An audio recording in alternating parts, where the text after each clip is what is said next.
Finalement, les clients, les amateurs d'art, qui pénètrent dans une galerie d'un marchand qui a fabriqué une cote pendant 1 an, qui sont ces gens? Si ce n'est la bourgeoisie locale de chaque ville qui voudrait décorer son intérieur. Ils rentrent là-dedans et ils veulent une valeur sûre. Ah ben oui, faut que ça vaille quelque chose. Et Michel Estade, il me disait, ah ben tu sais, si ça vaut pas 2000 euros, les gens ils s'y intéressent pas. Il avait compris, il avait fait HEC lui. Et pas fou. Donc voilà, on fabrique des choses, des produits, comme des produits boursiers aussi, hein. Et puis le reste, bon, l'immobilier, bon. Eh bien voilà, il faut trouver un pigeon quoi, en gros. On fabrique un truc pour se faire du blé sur la tête des artistes. Parce que finalement, l'artiste, lui, qu'est-ce qu'il touche là-dedans? Pas grand-chose, hein. Je me souviens d'un peintre, je ne le nommerai pas. Le marchand lui a dit, ah ben je te donne, je t'achète 300 euros par mois, la toile. Voilà, après la cote, si ça monte un peu, ben on renégocie. Ouais, mais le problème, c'est que la toile est partie à 2000. Et lui, il touche 300. Vous avez compris maintenant comment ça marche?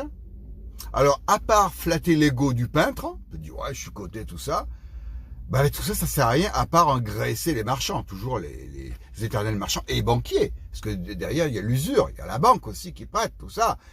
Ah, ils se goinfrent bien, hein? Eh ben ouais, c'est ça le monde de l'art. Ouh, cui-cui, petits oiseaux. Eh oui, le monde de l'art. Eh oui. Bon. Finalement, moi j'ai vu des œuvres cotées être achetées dans une galerie. Les gens ils ont acheté ça, franchement, après ça avait baissé un peu, ils ont voulu le vendre, ils ont eu du mal. Parce qu'une fois que c'est sorti de la galerie, c'est comme un bijou que tu achètes chez le joaillier, quoi. Tu as perdu 50%, quoi.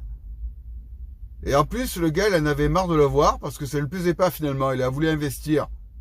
Je dirais pas le nom de l'artiste. Faut pas faire de peine. Et ben voilà. Donc c'est vraiment un marché de connards, hein. De gros cons, hein. Toute cette bourgeoisie, là. Finalement, c'est la même qu'au 19e.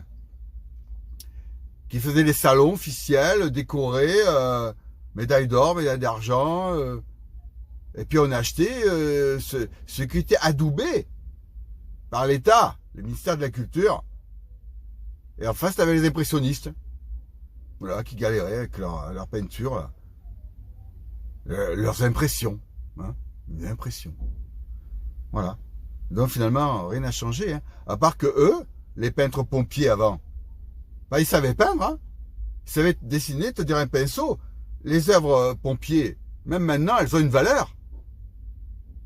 La valeur artistique, la valeur intrinsèque du travail de l'œuvre, d'une époque et d'une maîtrise.